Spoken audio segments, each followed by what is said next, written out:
Welcome to the Jane Jacobs Lecture Series. I'm Nupur Chaudhury, and I'm a public health urbanist that looks at cities, communities, and connections through a grassroots lens.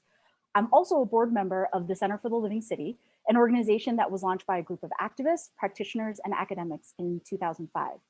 The center actually holds the singular distinction of being the only urbanist organization founded in collaboration with Jane Jacobs. And its mission is to inspire civic engagement and leadership, invite creative urban solutions, and expand the understanding of the ecology of cities. And so today, I'm so excited to welcome you all to the second Jane Jacobs Lecture Series. This is a series exploring the possibilities for cities today in this moment. As some background, the Jane Jacobs Lecture Series promotes conversations about urgent urban problems. And so our conversation this afternoon is a perfect fit.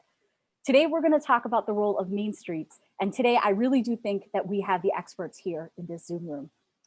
In 2020, Dr. Mindy Thompson Fullilove focused an entire book on the topic of main streets. Got a copy right here. Main Streets, How a City's Heart Connects Us All is an important read, and especially now as we make our way through the COVID pandemic and think about our relationships with cities and towns. In her book, she walks us through this technique, the Stroll and Scroll technique. And today we'll hear from her as well as her colleagues at the University of Orange, Molly Rose Kaufman, Jackie Castaneda, Aditi Nair, really amazing colleagues at the University of Orange that I've had the opportunity and the privilege of being in relationship with over the past 10 years. And they'll go into what this technique is, how it was developed, and how each of us can use this technique where we are, wherever we are in this world, in this very moment. We'll have Dr. Fullilove and the University of Orange share this method through some great slides, and we've allocated about 20 minutes at the end for some Q&A and discussion. So feel free at any point to start sending some questions in the Q&A function on Zoom, or you can go ahead and put it in the chat. And so with that, I'll go ahead and I'll hand it over to Dr. Fullilove and the University of Orange.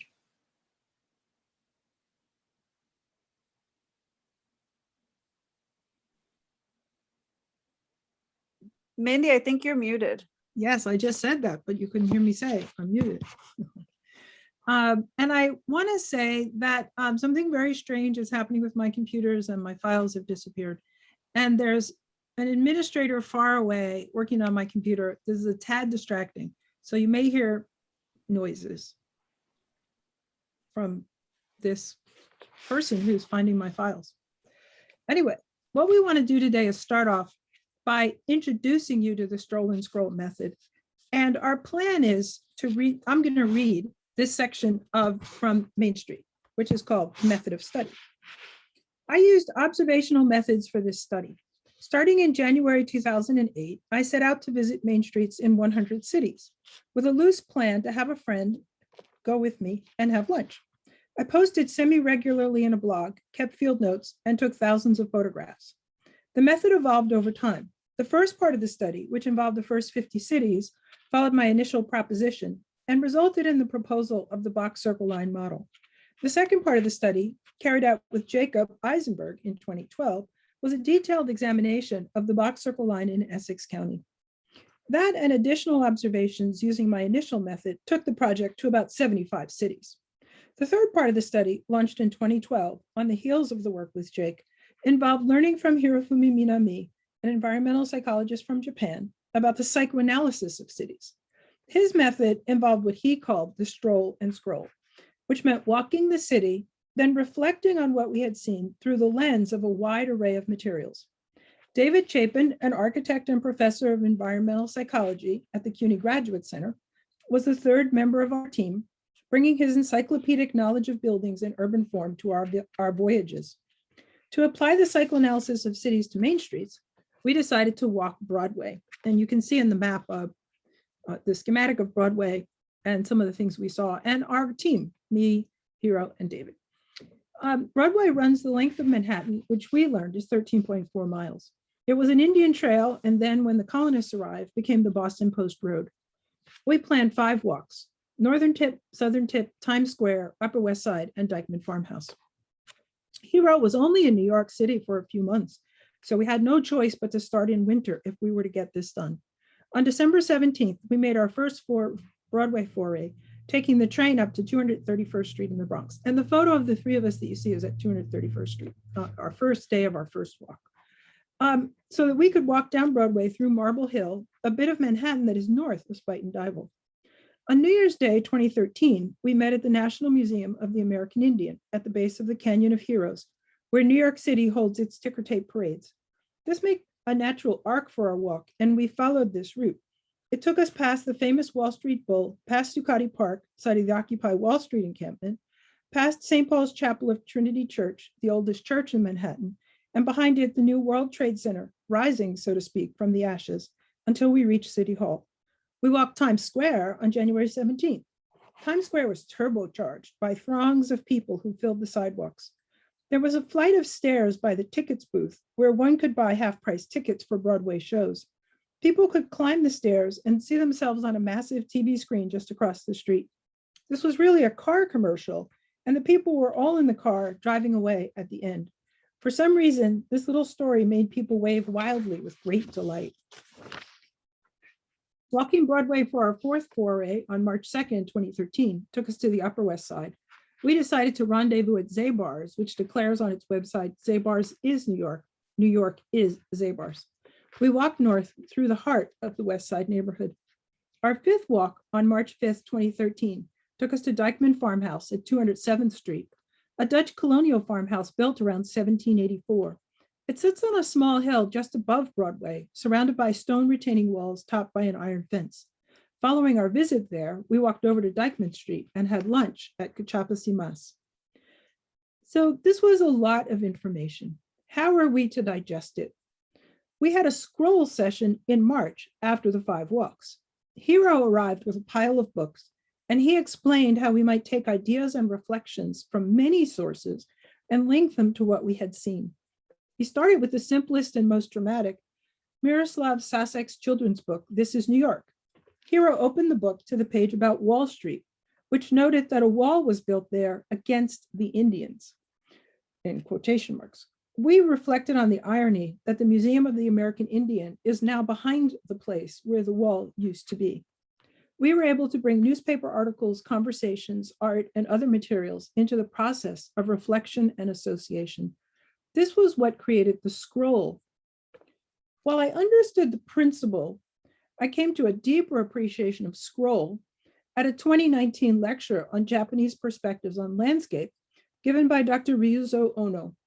He analyzed the way Japanese design a garden, emphasizing that each point is meant to provide a new perspective in an unfolding landscape. He linked this to the art form of the scroll, which depicts a series of images that tell an unfolding story revealed at each turn of the rollers.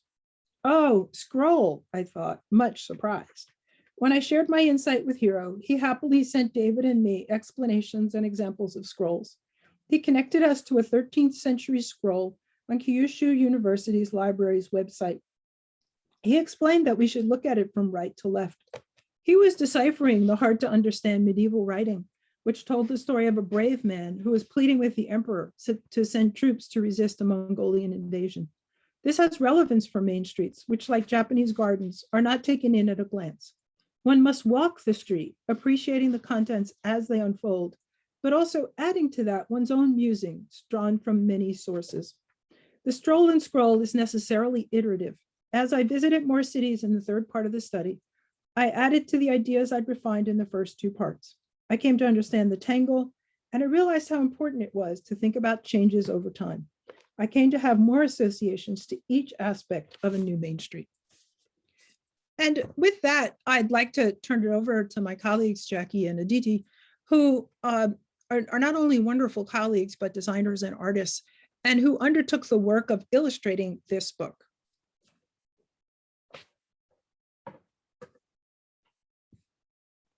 Jackie, you're muted. Sorry.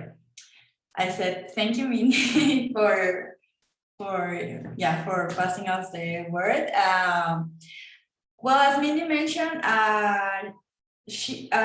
we work with Mindy since being in our graduate program, and also we are part of the UFO urbanism team, and we start to work on these scrolls for her book in summer 2019.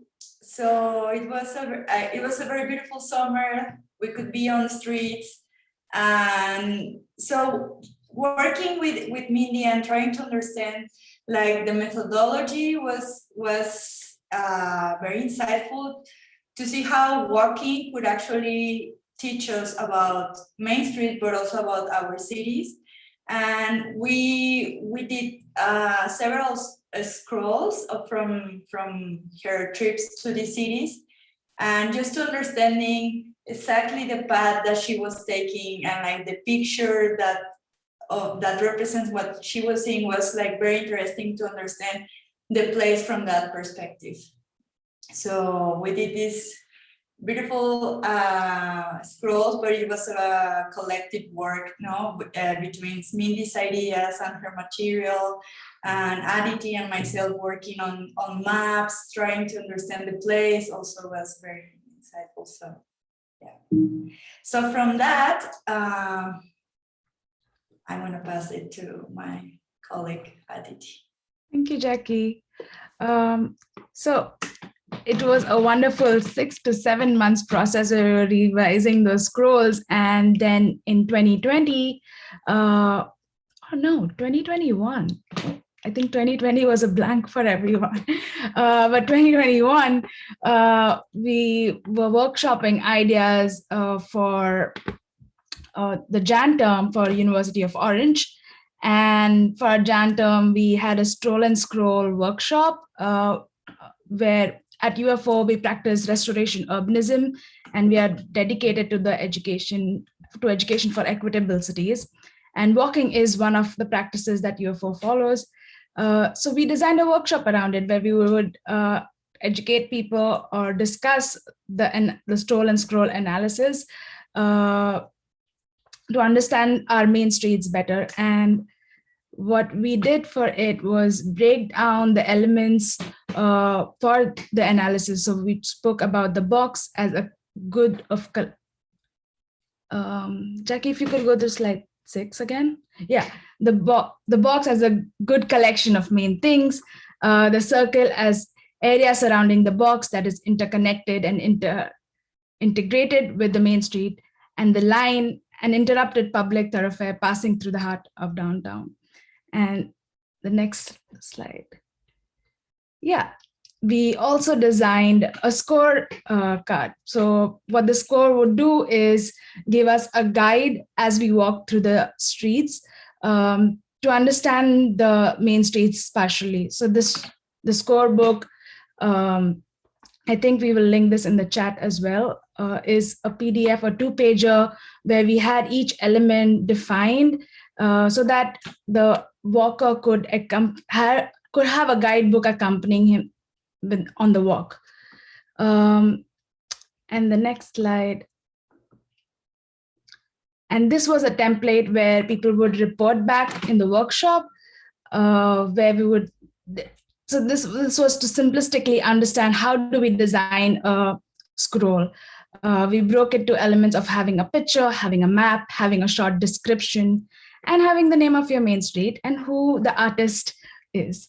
And so this provides a good comeback to your desk after your walk and analyze what you've seen along the way. And this gave out really beautiful results of when people were reporting back in our workshop, and Jackie will speak about what the response was. So as Aditi was saying, like I think the first, not test, but the first time we tried the score and like this template was for the Main Street book reading group. So we saw that there was like a lot of material that people they were super engaged, and we tried in the Jan term also, and we have received like a lot of material back from people's Stroll and Scroll exercise. So this one is from Mindy, and so here we can see like the map where she walked, the pictures of the things she was seeing at the moment, and like a little description of her experience in that walk, no? And for the Jam Term workshop, we had like we invited Dr. Marta Mutis. She is resident of New Rochelle, and to understand her experience with this methodology was also very insightful for us on how just by walking our cities, our perspective of our main street could change, no? Because I think at the beginning, she was telling us that she wasn't that engaged with her city. She felt kind of like isolated. And when she tried the methodology and she started like observing things and understanding and taking pictures and then going back home and doing research, she started to be more engaged with it. And also she explored pretty well like the concept of the box, circle, tangle line, no? She explained to us like what was happening on the main street in New Rochelle. And even like she was at the end super excited and she started like also inviting people to come and visit New Rochelle, and that she will walk people through with snacks. And so it was very interesting to see how like the perspective of a place could change through this methodology.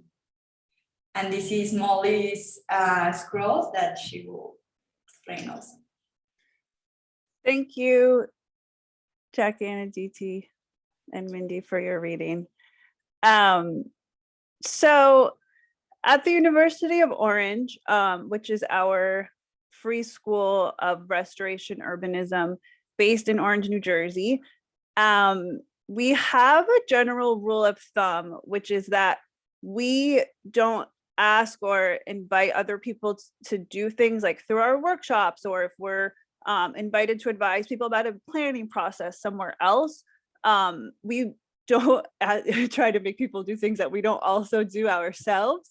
In terms of things that we do at the University of Orange, you know, if we're doing the workshop with you, like we've tried it out. And so as Jackie and Aditi mentioned, we had a course on doing Stroll and Scrolls as part of our University of Orange Jan term this January. And traditionally, our January term is a sort of time when we, it's kind of like a mini intensive, like super fun way that we spend together sharing our approach to urbanism. So we have a theme that's around something that we're trying to address in Orange, and we have urbanists in residence visit, and we do a volunteer activity, and we also go on a field trip, which we didn't want to offer a field trip in January. So we're like, you know what, if we invite people to share their scrolls, it's like we're able to have these windows into other people's worlds right now, which for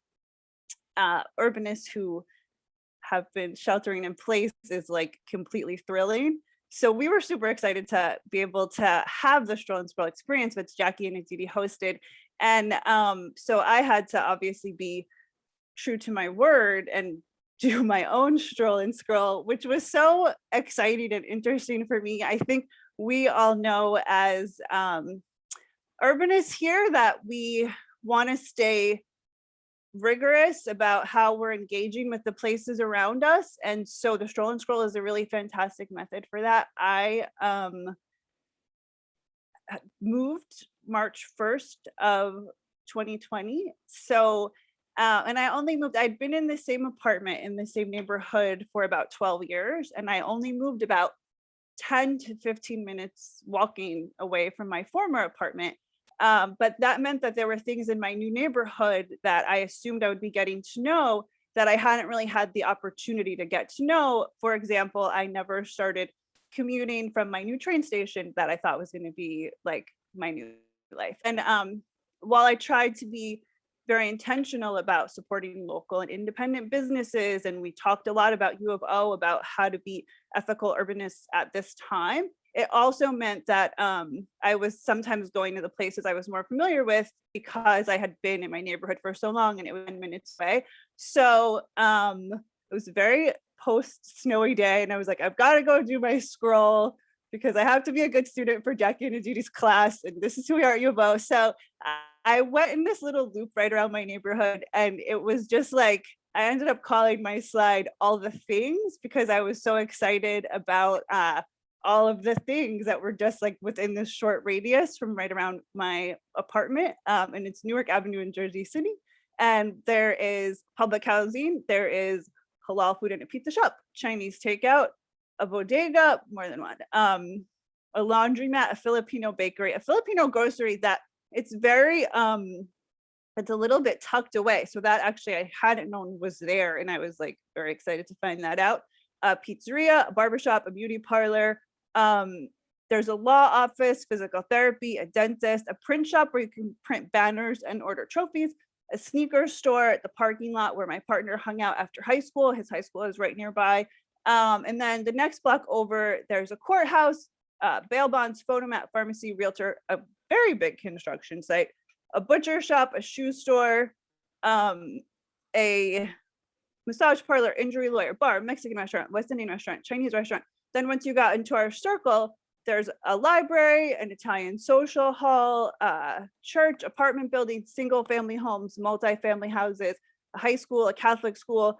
And so it was a super exciting walk for me to, I think a few things about taking the time to do the Stroll and Scroll methodology and to push ourselves to continue to see our places and spaces with new eyes is that it allows us to have just revelations. I mean, as urbanists, we're always excited by the places around us. And so for me, a few things that came up were taking the time to take things in again. Like often I realized that my physical behavior during the pandemic is sort of an experience of like darting in and out of places.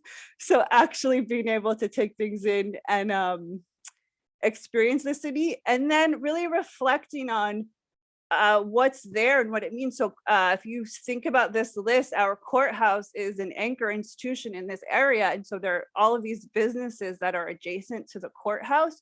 So how are we reminding ourselves when our lives have moved onto the computer so much and we're thinking about reopening and we're starting to ask these questions like, oh, how much of our lives can we move onto the computers?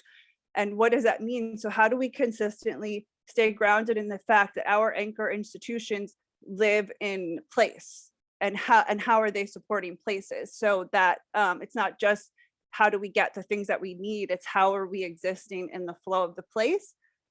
So that was my experience of my own personal Stroll and Scroll. I've participated in our group outings with the U of O, but it was just a very sort of pushed me past my sort of like I'm an urbanist and I sort of like know what's going on, and just really allowed me to see things like thing by thing, and also have an experience of a little bit of like leisure and a slower pace as I moved through my city, which kind of brought back that joy that we can all take in that experience of browsing versus darting. So thank you all so much for being here. We're so excited to share materials about how to do the Stroll and Scroll. I think one thing I love so much about the book Main Street that we talk about at U of O is that it's an active book. It's a book that can really be in conversations with your actions and your organizing for equity in the city. So it's a book that you read, but it's also a book that you interact with.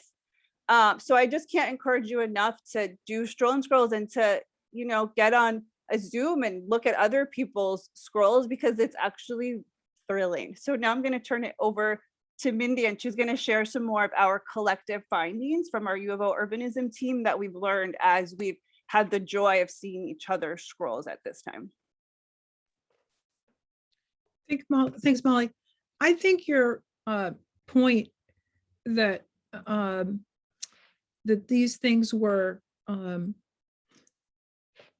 that we go back to Main Streets, especially in this moment when so much has changed on Main Street. So we go back to Main Streets and we find things that are new, that are different. It's really important to do this Stroll and Scroll now, no matter how many times you did it before. Things are different. So we had these 5 things that we wanted to emphasize and share with you that we think that, one of the things that's going to happen is that shopping has moved online and it's probably going to stay there. So big stores on Main Street are probably not the way of the future. In fact, stores may be a much smaller proportion of what's going on Main Street, but small storefronts are more viable. So how do you keep storefronts small, and thinking about small storefronts and all the different ways that they can be used, we think is very important. Molly mentioned the courthouse as an anchor institution. Anchor institutions are very fundamental to Main Streets. They bring in the civic. And as Jane Jacobs pointed out, it's the mix of things that you want. It's not all about commercial or all about civic or all about the public space. It's all of those together. So thinking about your anchor institutions and how are they enlivened is really important. Now, Main Streets are public space, and that's the key characteristic. A mall is private space. Main Streets are public space. And so investing in the public space and thinking about how does this Main Street connect to other spaces? How does this Main Street flow is very, very fundamental. People often invest in decorating, like they put bricks and pavers and this and that. So they decorate the public space, but they don't really think about the flow. How is the flow working? And that's really where the attention and the investment has to go. And that leads us to our next point: identify the obstacles to flow on the line and in the circle. A Main Street will flourish if it has a strong circle. And finally, identify assets and fractures. So assets are just, there's always assets. It doesn't matter how bleak a Main Street looks, there's assets. If nothing else, it has history. It's a place with history, and you can build on the history. And the fractures, the way in which the urban space is broken, are going to undermine its functioning. And something like all the small businesses that have gone bankrupt in COVID is, a big source of fracture now. What are we going to do about that? How are we going to think about it? So these are 5 things that we think, 5 tasks to think about as you go out and stroll and scroll your Main Street. And so next slide. One of the things that we want to propose is that, we're coming out of isolation and we're going to be with each other. And people are coming into this with a lot of pent up need for other people. People need people. Jane Jacobs says people go where people are. And there's going to be a little crazy moment, kind of Miami Beach spring break, but all across the whole nation as people come out of their houses. And Main Street is particularly useful right now because Main Streets are a place where people can gather. One of the ways that we're suggesting people gather is to have a dance party. And so our next slide shows a delightful dance party in Wuhan. Let me know if it.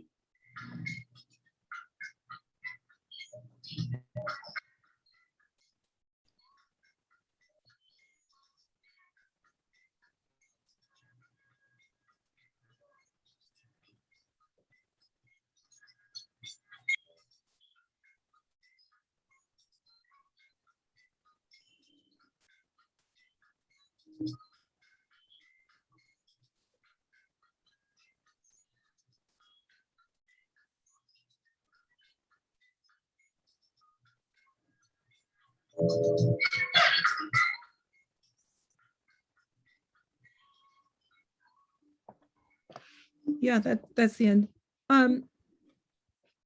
Thankfully, in that version of Dancing in the Streets, the sound is not what's so important, it's the dancing. So there's a famous song by Martha and the Vandellas, which many of you may know, called Dancing in the Streets. And so we just want to encourage everybody to think about how can there be dancing in the streets this summer so that we can use our main streets to give people a chance to work off some of that angst of missing each other and to have the joy of Main Street and to start to say, okay, we're coming back. This is a great use of Main Streets and what Main Streets are about. With that, I'm going to turn it back to the team.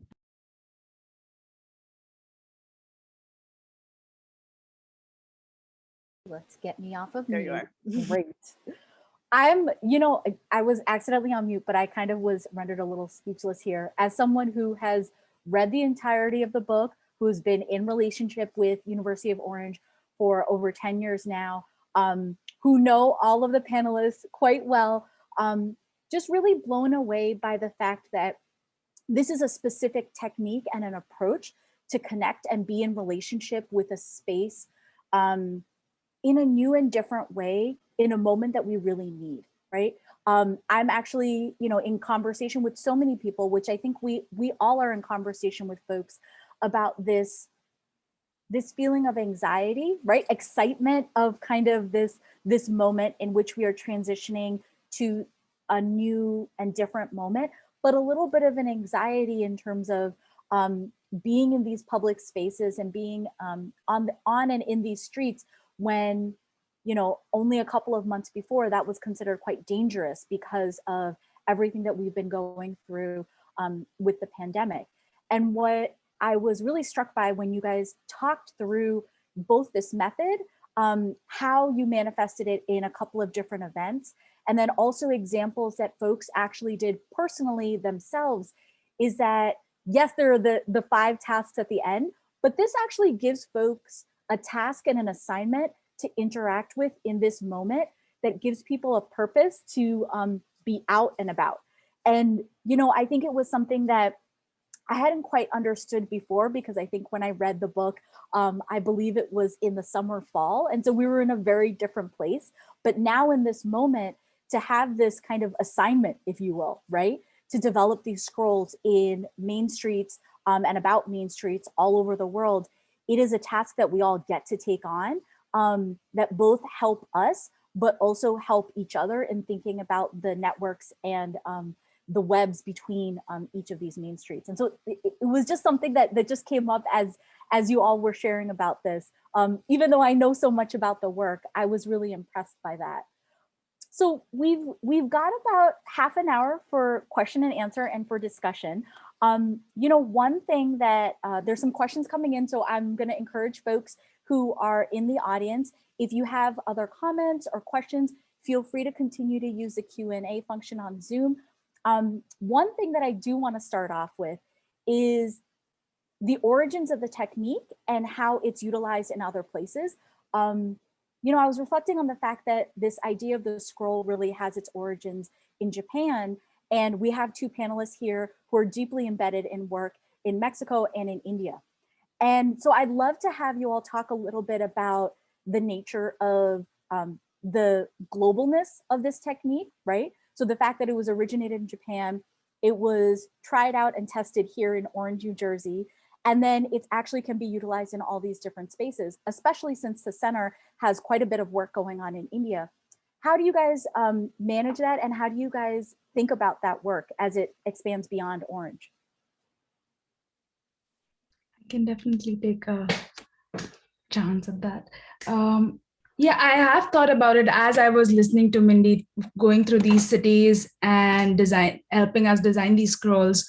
And I think for India, especially, I'm from Mumbai, and so the streets are as complicated as complex can be. And I think this tool kind of provides a framework, an analytical framework to look at streets. There's so much of caste and communal underlines as you walk through main streets. I think this provides a very historical and spatial way of analyzing what you're looking through. So as for Mumbai, there are highways, there are main roads, and there are streets, which are gullies. But I don't think there has been a tool which helps us break down the spatial framework of a place and kind of embed it in history. And so it would be wonderful to look at streets through this framework. Yeah. Jackie or anyone else want to add anything? Like for example, I'm from Guadalajara, Mexico, and right now I'm here. And my city is a very car-centric city. So you can see like the development of the city just being planned around that.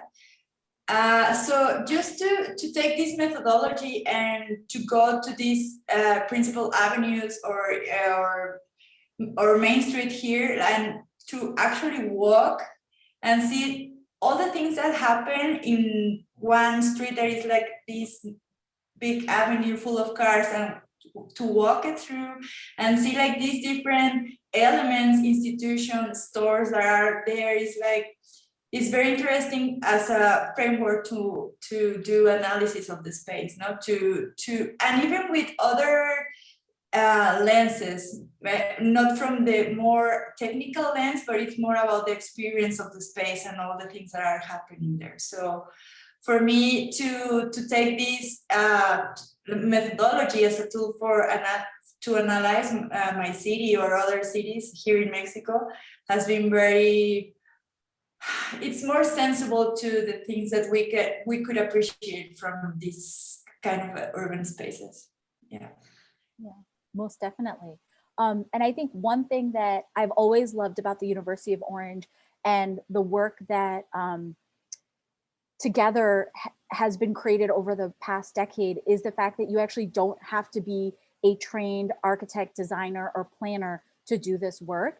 And actually in some moments that actually is a barrier. So it is better to be your whole self, whoever and whenever that is, and to bring that self in this work. And so, you know, one of the things I'm thinking about folks who are in the audience taking this on, we've got one question in the Q&A that is there a worksheet that folks can use, or is there a method that you would actually encourage folks to jump in? If there is a worksheet, I'd love for you guys to just include that in the chat right now, because I do think that there are some folks who are getting really excited about using this and want to kind of digest it a little bit while we have you all online. I think in the link that you posted about University of Orange, the archive pages has the score sheet embedded in it in the end. That would be great and useful as a first step to read through. And we'd love to share the template as well as a follow-up. Awesome, great. And you know, one of the other questions that we have is, it actually is more of a comment. There's an individual who's been doing some work in South and Southeast Asia and really thought about how this method could think about the rhythm of specific spaces, so day versus night or weekday or weekend. And I'm curious if you all have thought about that, and have you been doing different stroll and scrolls in the same place, but let's say in different moments, and how that's what you found in that experience? Yeah, go for it, Jackie. I usually live in Brooklyn, in New York, and I always I live near Nostrand Avenue, that is like this big main street. And I walk it through like every day to go to work, to school, no? And I went back, I think last year, and I already have like the methodology on we have been like testing and working it out. So just by understanding the methodology and to walk through it, after, like during like the pandemic, and to see how many businesses have been closed and how the space has been changing from maybe 6 months to today. No, it was very shocking to see how a place or a street could change that fast. No, and yeah, most definitely. Yeah. You know, and as a little bit of a follow-up, we actually do have another question here that you know, have you gotten to the point of this technique or approach that you started to make use of the findings? For example, if you found Filipino businesses, has the town created translation services for the specific community or things like that? Or are you all still in this method of just starting the documentation? well, something super interesting, and I saw that our colleague Doug Farrand put the link to the Stroll and Scroll PDF in the chat. So if you haven't checked that out, that you can go to that link and you'll be able to download the PDF with the method. Aditi might have already known that when she already told you that. But so our colleague Doug Farrand, who works with us at University of Orange, is here. And he co-directs our Music City program. And our Music City program works to connect various people in Orange from different communities through music and uplift the musical culture of the city, but also think about the ways that the music and the city inform each other. And one of the things they do is host an annual Music City Festival, which traditionally had been at sort of a big venue that had indoor and outdoor spaces, and there would be like 160 performers of all ages and many, many musical genres, and it's like a super cool community music festival. But obviously, we did not have a big festival last May. And in the fall, that team decided to do something that was outdoors in public spaces, so it could be socially distanced and safe. And they worked with local restaurants to figure out musicians that they might want to hire that then performed nearby in socially distanced outdoor spaces to support the restaurant, support artists who might not have had very many venues to play in, and encourage us to be together in the public space. And so they've been planning a version of this festival for the spring, but what's really exciting is that members of that team, the Music City team, and local musicians who work on planning the festival took part in our Main Street reading group and also did their Stroll and Scrolls. So they really integrated their thinking about the main streets of Orange into how they're planning the festival, so that our music festival is very deeply in conversation with the urbanism of the city and what that means about like the history of the city and the problems that businesses in our main street is facing today, and also the ways that places are connected to each other. So that's one way that our Stroll and Scroll experience is very actively informing our planning that we're doing currently. And if anyone is nearby and would like to join us, the festival is the weekend, I think it's May 14th, 15th, and 16th. So, and you'll be outside, it'll be socially distanced, and you'll be able to eat some very delicious food and hear really fantastic live music of all kinds. And also sort of see some of the things that we've learned collectively from our experiences of Stroll and Scroll on the main streets of Orange. Can I just say that Tom Hanchett, who I assume is the famous Tom Hanchett of Sorting Out the New South City, has 2 questions in the chat here for us. Are you the famous Tom Hanchett of Sorting Out the New South City? I hope so. Hi, the famous Hi. Tom Hanchett. Now you have to write in the chat, yes, it's me, the famous Tom Hanchett. Yeah. And Tom Hanchett loves Main Streets, loves music, and wants to know, Professor Nair, how did you initially connect from India with Mindy Fullilove and University of Orange? Same question for Professors Castaneda and Chaudhury. So we are not professors yet, maybe. Well, you're professors at the University of Orange. There you go. Exactly. Yeah. We were graduate students at the New School, and we worked with Dr. Fullilove on the 400 Years of Inequality project. And then again went on to work with the urbanism team at University of Orange. So that's how we connected with this lovely team. And Jackie, do you want to share how you got connected with University of Orange? The same way as Aditi. we are, friends, but also we were in the same program at the New School. And then we started working for Mindy and the 400 Years of Inequality Coalition. And then we are here with UFO, also learning a lot and like reflecting about these new ways of understanding cities. And I connected with both Mindy and Molly because I really do think that this was a tag team effort. I had gotten a degree in urban planning and was always interested in the links between planning and public health, and came across Mindy at Columbia when she was at Columbia, and she was my professor. And it was Mindy that really challenged me. At that time, I was doing a lot of work in India that really challenged me to think about what I could do in the US and in this country. And Molly gently supported me in this exploration over the course of 10 years.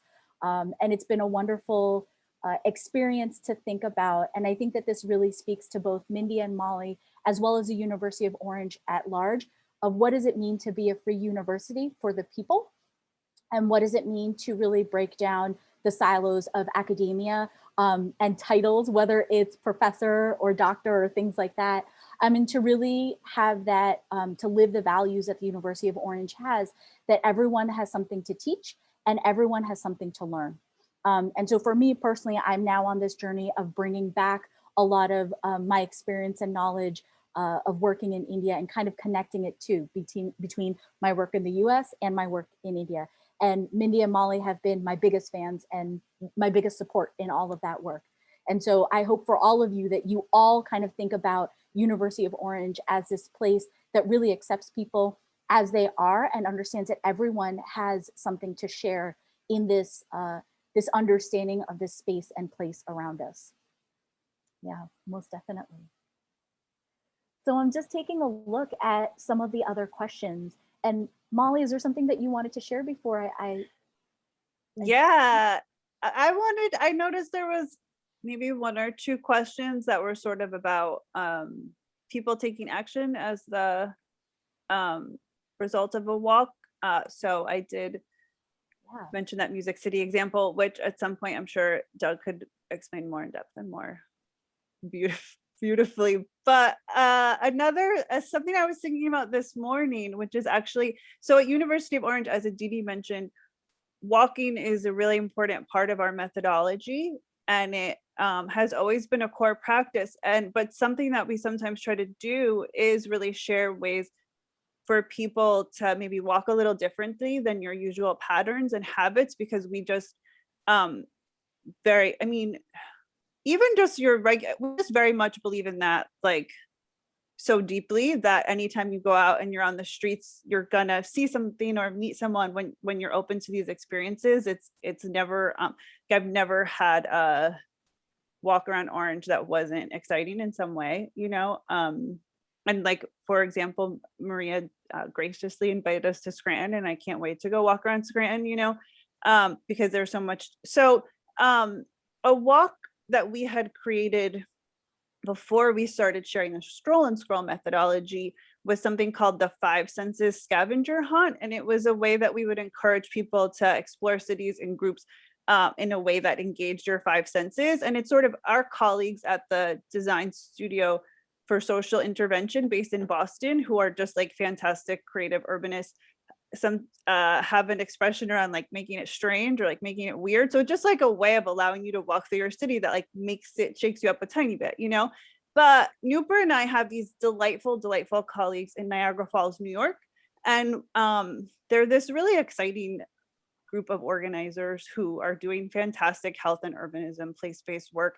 And we went and did a 5 senses scavenger hunt with them. And one of the things that we did was, maybe this was it. Anyway, we did a walk with them. And one of the things that we did was have people stencil with sidewalk chalk an elephant on the places that they loved or had stories about. And through the process of this walk, one of the participants stenciled an elephant on this abandoned community center and wrote "Love lives here," which became like their motto for their organizing. Love lives here. And the sort of like the profoundness of saying that on a building that had been abandoned was so meaningful.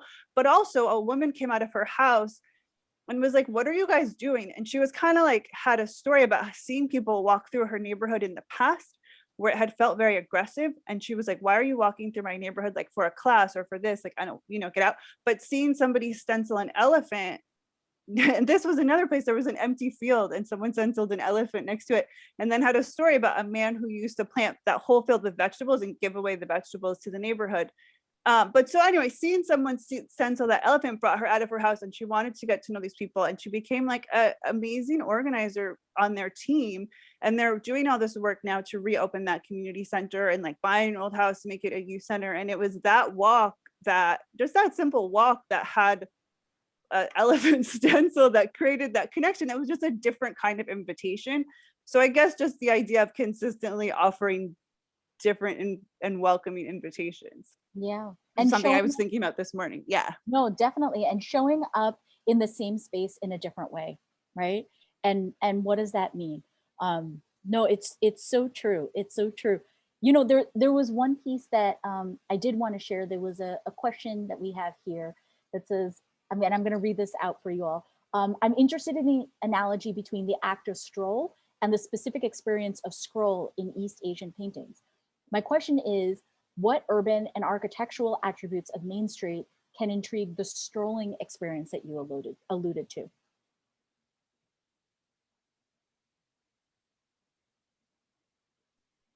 Is that a question for our author? But can you repeat the last part? I wasn't sure I really followed. Can you just say it Sure. again? So I guess the question here is, what are the architectural attributes and the urban attributes of Main Street that can really engage in that idea of the scrolling experience that you all talk about? And I think that it sounds like it will be different in different places and spaces, but she was very intrigued by this idea of both the stroll and then the scroll. Well, I mean, think of Main Streets as a scroll because you can't see the whole thing in one glance. Or so that's like the parallel of the Japanese garden, which unfolds the way a scroll unfolds. So just walk any Main Street, even if it's a block long, you can't see the whole thing. You have to walk slowly. So that's how it's both like the Japanese garden and like the scroll. May I segue from there to this comment by David Sadoway?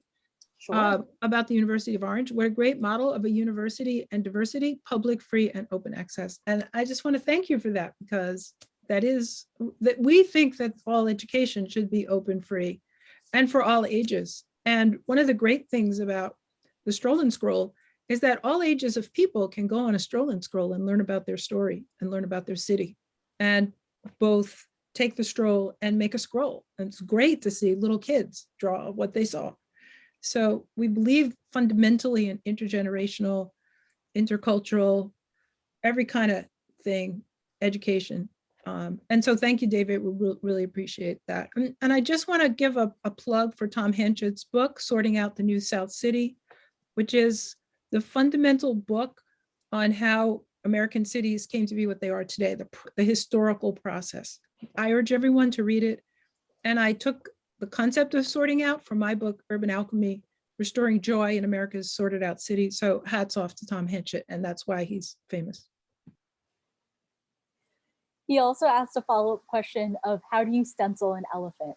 And so I'm wondering if you could walk us through the idea of the elephant and then also the nuts and bolts, because I think that we all know what we're talking about when we're talking about elephants. But if you could walk the audience through that. Would be Oh great. yeah, I know. I'm like, this story has a lot of details. So in Urban Alchemy, Mindy writes about her urbanism teacher, Michel Quental-Dupart, and a time when he was working in the neighborhoods outside of Paris. And you can correct me if I share this story wrong.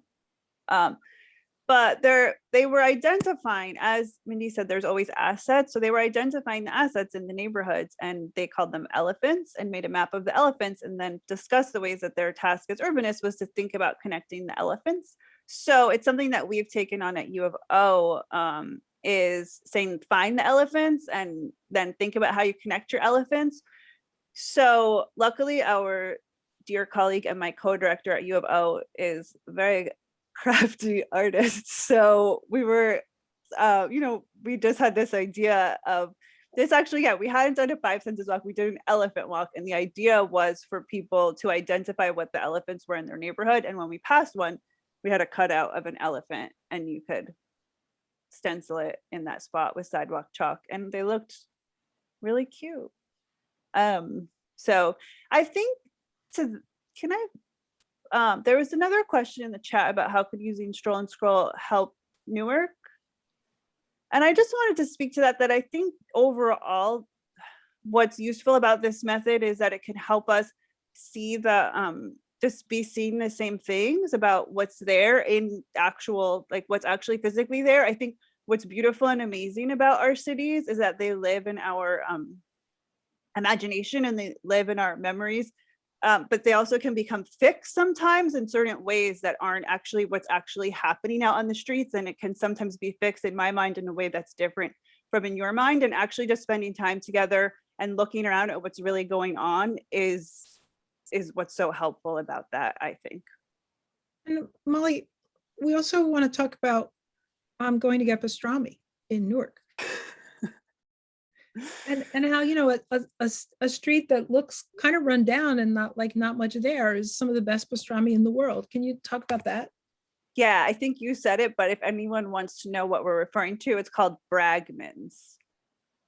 Has really fantastic pastrami sandwiches. Yeah, but Yeah, and I think that Aditi shared, she kicked off the chat saying that snacks are kind of the most essential thing when we're thinking about all of this.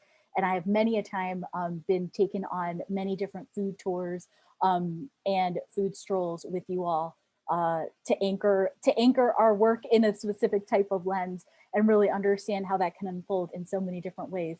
I do feel like thinking about Main Streets through food is a whole other conversation. And unfortunately, we are almost at time, and so we have to wrap up. I feel like between our Q&A and our chat and our folks here in the Zoom room, we could go on forever about our experiences in different neighborhoods and different cities and thinking about how we can utilize the stroll and scroll method in this moment right now as we start to engage and re-engage with the space around us. So we're so grateful to the University of Orange for spending some time with us and being some esteemed Jane Jacobs lecturers for our second event. And a special thank you to Marywood University School of Architecture for sponsoring this lecture. I just want to tell folks in the audience that our next lecture, the center's next lecture, will be with Rachel Jones on April 21st at 4 p.m. And she'll lead a discussion on cities as the staging grounds for social justice. And you can register on the center's website around that. And a quick shout out, I think we talked a little bit about Scranton. Observe Scranton, Jane Jacobs First City Festival is from May 4th to May 8th. It is both online and in Scranton. So University of Orange just got an invite to come out and other folks are definitely welcome. There's a website, observescranton.org, and the center will also have many more details around that festival. But with that, thank you so much to the University of Orange. It's been such a pleasure to spend some time with you all this Wednesday afternoon to talk about this technique and how it can really unfold so many different ways in which we can connect with the space around us. Thank you so much, Nupur, and thank you, Center for the Living City. Such a pleasure to be here. Thank you, Tom Hanchett, for being great. Thank you, Mary Newsom, for being here. Thank you, everybody that we didn't get to meet, but it's wonderful. New friends we haven't met yet. And share your scrolls with us if you like. We love them. Oh, yes. Is there a way that folks can share the scrolls with you? Maybe when you send a follow-up email, we'll send that information in there. Sounds good. Great. So thanks all. Thank you so much. Oh.